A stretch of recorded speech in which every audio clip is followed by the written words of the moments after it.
दोस्तों बहुत बहुत स्वागत आप सभी का। आज हम आए हैं चित्तौड़गढ़ किला। अभी हम जहाँ पे आ गए हैं इसका नाम है गौमुख कुंड।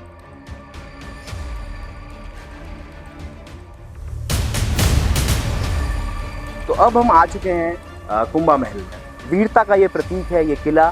तो दोस्तों हम जहाँ खड़े हैं वो जगह है मीराबाई और पन्ना घाई के पैलेस।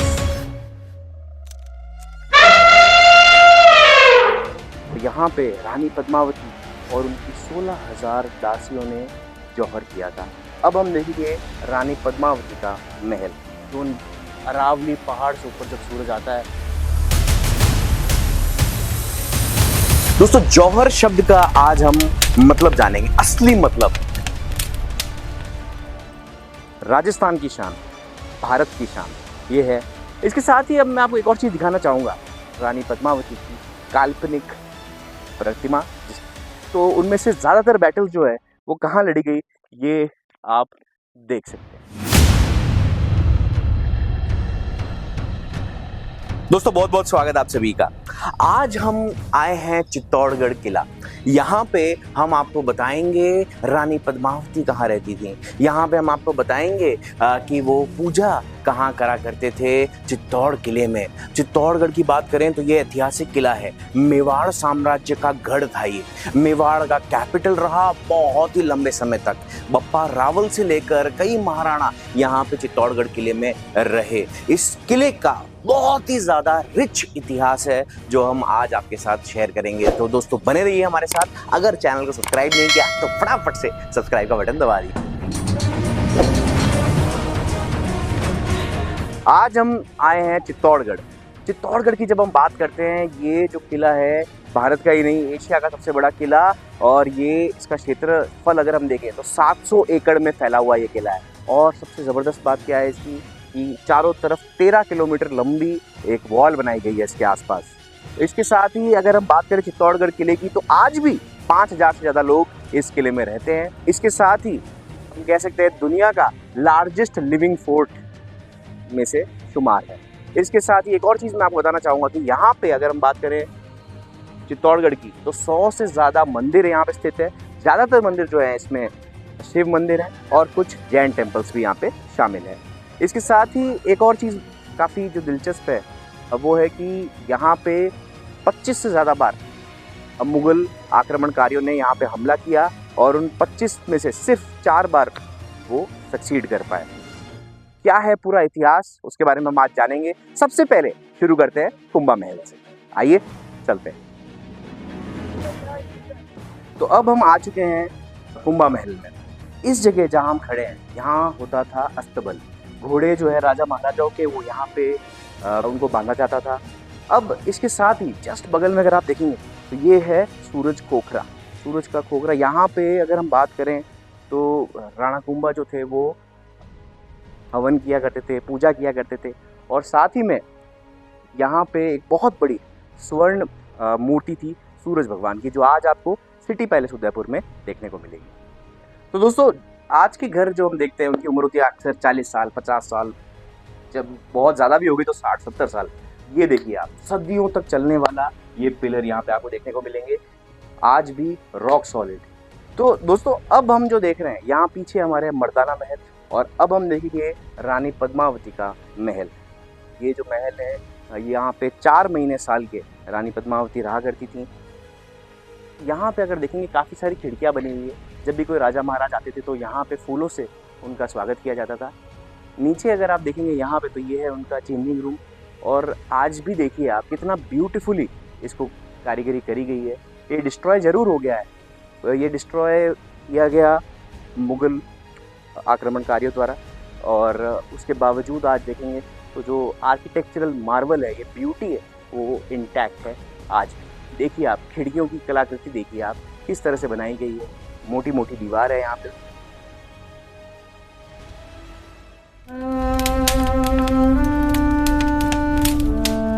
तो दोस्तों अब हम जो देखने जा रहे हैं वो है वो जगह जहाँ पे रानी पद्मावती ने अपने स्वाभिमान के लिए जौहर किया था। दोस्तों जौहर शब्द का आज हम मतलब जानेंगे, असली मतलब।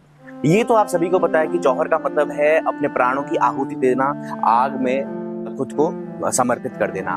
पर असली मतलब क्या है वो मैं आपको बताता हूँ। जौहर शब्द को आप कह सकते हो ये एक सिनोनिम है वीरता का, करेज का। अगर हम बात करें राजाओं की, राजपूती राजाओं का जो वैलर था, जो उनका कंट्रीब्यूशन था लड़ाई के मैदान में, उतना ही वीरता भरा ये जौहर एक्ट माना जाता है। क्यों माना जाता है दोस्तों? जो मुस्लिम इन्वेडर्स थे, जो बाहर से आते थे, वो जैसे ही युद्ध जीता करते थे तो उसके बाद जो औरतें होती थी उनका रेप करते थे, और जिसकी वजह से जो औरतें होती थी वो जैसे ही अगर युद्ध हार गए तो अपने शरीर का पूरी तरह से त्याग करती थी। और यहाँ तक कि मैं आपको ये भी बता दूं कि वो जो फॉरेन इन्वेडर्स होते थे वो डेड बॉडी को भी नहीं छोड़ते थे। तो इस वजह से कि शरीर मरने के बाद भी उनके हाथ में, दुश्मनों के हाथ में ना जाए, इसलिए अपने प्राणों की आहुति देते थे बड़े से फ्यूनरल पायर, जहाँ पे हजारों जो दासियां होती थी, रानियां होती थी, वो सब अपने प्राणों की वहां पे आहुति दे देती थी। अपना शरीर जो है वो दुश्मन के हाथ में ना जाए, और इसीलिए आप देखेंगे कि जो जौहर है उसको सेलिब्रेट किया जाता है पूरे मेवाड़ में, और यहाँ पे जौहर मेला भी जो है वो मनाया जाता है। यहाँ पे आप देख सकते हैं ये एक लंबी 4 किलोमीटर लंबी ये गुफा है। यहाँ पे प्रोटेक्ट करने के लिए इस जगह को सरकार ने इसको बंद कर दिया है अभी, पर यहाँ पे रानी पद्मावती और उनकी 16,000 दासियों ने जौहर किया था।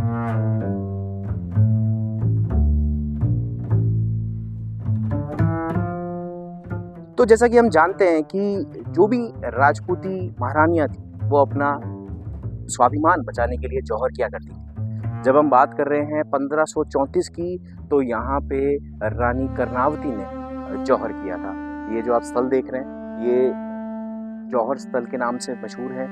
यहाँ पे 2 रानियों ने जौहर किया। एक थी रानी कर्णावती, जैसा कि मैंने बताया 1534 में उन्होंने जौहर किया 12,000 रानी और दासियों के साथ। इसके साथ ही एक और रानी थी जो 1568 में, रानी फूल कंवर, जिन्होंने जौहर किया। उस समय भी उन्होंने हजारों रानियां और दासियों के साथ यहाँ पे जौहर किया था। जैसा कि हमें पता है कि जब ब्रिटिश ईस्ट इंडिया कंपनी यहाँ पे आई, उन्होंने आके और काफ़ी सारे बदलाव करने चाहे, ये जो जौहर स्थल थे इनको बंद कर दिया गया। तो ये जो आप हमारे पीछे देख रहे हैं ये है खंडित मंदिर।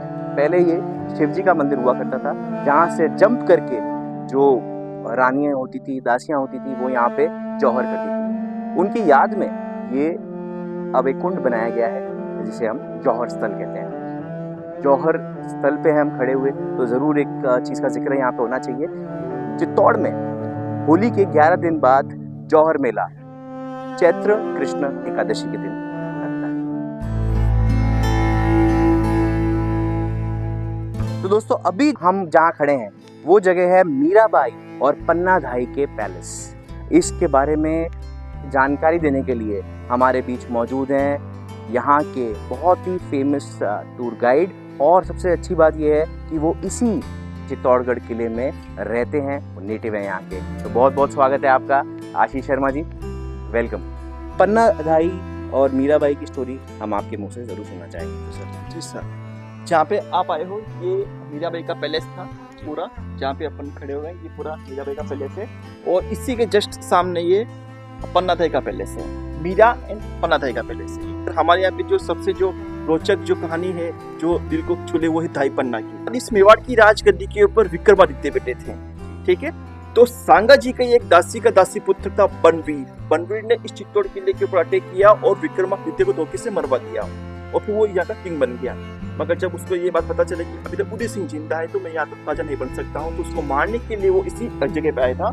तो इसी जगह पे धाई पन्ना ने अपने बेटे चंदन को और उदय सिंह जी को पास पास में लेटा रखा था।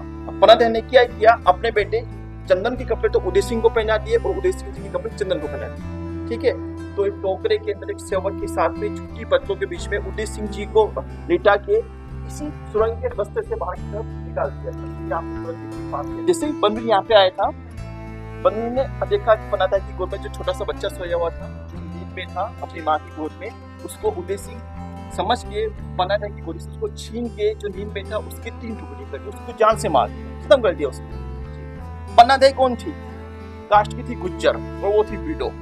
चाहती तो वो अपने बच्चे को बचा सकती थी। उनका राज परिवार से किसी भी बात का कोई ना कोई स्वार्थ था और ना कोई लालसा थी, मगर उन्होंने इस देश के लिए, इस मातृभूमि के लिए अपने बेटे की कुर्बानी कर दी, जो आज तक अपना भी नहीं करता है। जय मेवाड़, जय महाराणा, जय चित्तौड़गढ़। दोस्तों आज हमारे साथ मौजूद है शांता देवी जी, जो यहाँ की स्थायी निवासी हैं। उनसे जानते हैं रानी पद्मावती जी के बारे में। सन 1303 में अलाउद्दीन नाम का एक शासक था जो चित्तौड़ किले में आया। उसने यहाँ पर सुना कि एक रानी है जो बहुत ही खूबसूरत है। वो पानी पीती है तो गले में दिखता है और पान खाती है तो रस गले से नीचे उतरते हुए दिखता है। अलाउद्दीन की नीयत खराब हो गई। ऐसी खूबसूरत रानी तो मेरे महल में होनी चाहिए। लेकिन रानी पद्मावती ने भी हार नहीं मानी। जब युद्ध हुआ उसमें राजा और सैनिक मारे गए तो रानी ने सोचा ये दुश्मन राजा मुझे ले जाएगा। फिर रानी पद्मावती ने भगवान से प्रार्थना की, हे भगवान, मुझे इतना सुंदर क्यों बनाया? मेरे कारण इतने लोग मारे गए। हे भगवान, नारी को ऐसी सुंदर ना बनाना।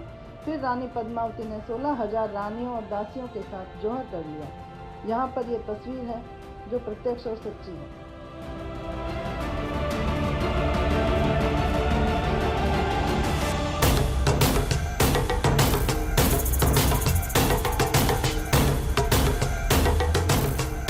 ये जो आप मेरे पीछे देख रहे हैं, ये है मेवाड़ की शान, राजस्थान की शान, भारत की शान। ये है विजय स्तंभ। विजय स्तंभ की जब हम बात कर रहे हैं तो काफ़ी सारी चीज़ें इसके बारे में मैं आपको बताना चाहूँगा। सबसे पहले 122 फीट ऊंचा, इसके साथ ही 9 मंजिल है इसमें, जिसमें चौथी मंजिल पे राणा कुंभा ने, जिन्होंने इसका निर्माण कराया था, उन्होंने ये ध्यान में रखते हुए कि भविष्य में हो सकता है कि आक्रमणकारी आएंगे, अटैक कर सकते हैं, तो चौथे और 5वें माले पे जो है कुरान की आयत भी इसमें मेंशन करी थी। ये जो विजय स्तंभ है, इसका निर्माण चालू हुआ था सन 1438 में। 10 साल लगे इसको बनने में। और महाराणा कुंभा ने इसको क्यों निर्माण कराया था? 1437 में 2 मुख्य बैटल हुई थी, बैटल ऑफ मालवा और गुजरात। ये जो आप देख रहे हैं यहाँ पे, ये था आने और जाने का रास्ता विजय स्तंभ का, जो अब बंद हो चुका है। कोविड जब आया 2020 में, सरकार ने इस पे ताला लगा दिया और अब ये आम जनता के लिए जाने के लिए मना है। तो अभी हम जहाँ पे आ गए हैं, इसका नाम है गौमुख कुंड। साथ में यहाँ पे अगर हम बात करें तो इसकी 15 से 20 फीट की गहराई है। इसकी विशेषता ये है कि इसका पानी जो है ना कभी कम हुआ है, ना कभी इसको वापस से भरा गया है। यथास्थान, यथास्थिति जो इसकी पहले रही वो आज भी वैसी ही। आप देखेंगे कि यहाँ पे मछलियों को लोग दाना भी दे रहे हैं। उसी के बराबर में आप देखेंगे शिव मंदिर है।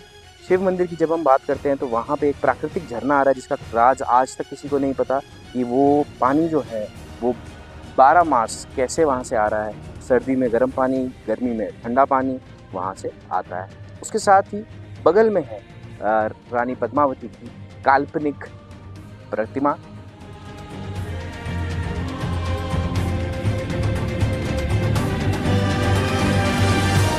जब हम चित्तौड़ किले की बात कर रहे हैं, सबसे अच्छी बात यहाँ पे ये लगी कि इस पूरे किले में आज भी 5000 से ज़्यादा लोग यहाँ पे रहते हैं।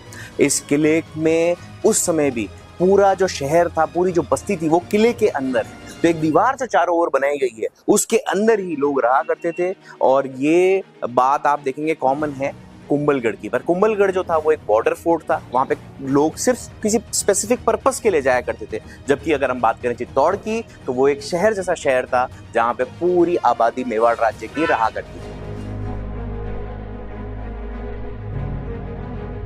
दोस्तों अभी हम जहाँ पे खड़े हैं वो है जल महल। यहाँ से आप देख सकते हैं रानी पद्मावती का यहाँ पे रहवास था। साल के 8 महीने वो यहाँ पे रहा करती थी। कहा जाता है ये पूरा जो जगह आप देख रहे हैं इसके चारों ओर, ये पूरा जल से भरा हुआ था। और रानी पद्मावती को लोटस बहुत पसंद थे, तो वो लोटस जगह जगह पर प्लांट किए गए थे। जब अलाउद्दीन खिलजी आया, अटैक किया, तो वो रानी पद्मावती को हासिल नहीं कर सका। तो उस खीज में, उस गुस्से में उसने ये जल महल जो है पूरी तरह से डिस्ट्रॉय कर दिया था। उसके बाद archaeological survey of India, government of India मिलकर ये इसको रीडेवलप करा हूबहू। दोस्तों ये जो आप देख रहे हैं, इस जगह का नाम है सूरजपोल।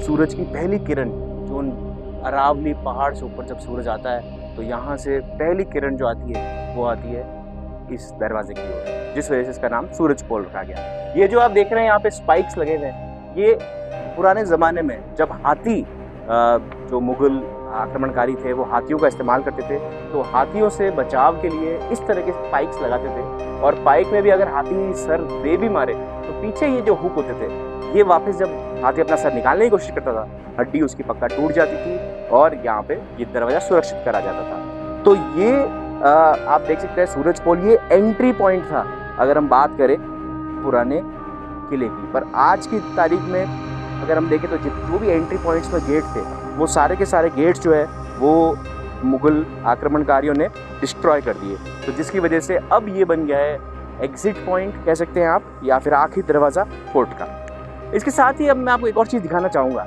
ये दीवार जो आप देख रहे हैं यहाँ पे, आप देख रहे होंगे ये जली हुई है, काला निशान ये आपको दिख रहा होगा। और आज भी अगर आप देखेंगे तो अगर कंपेयर करेंगे बाकी दीवार जो है किले की उनसे काफ़ी अलग है। क्या कारण है इसका?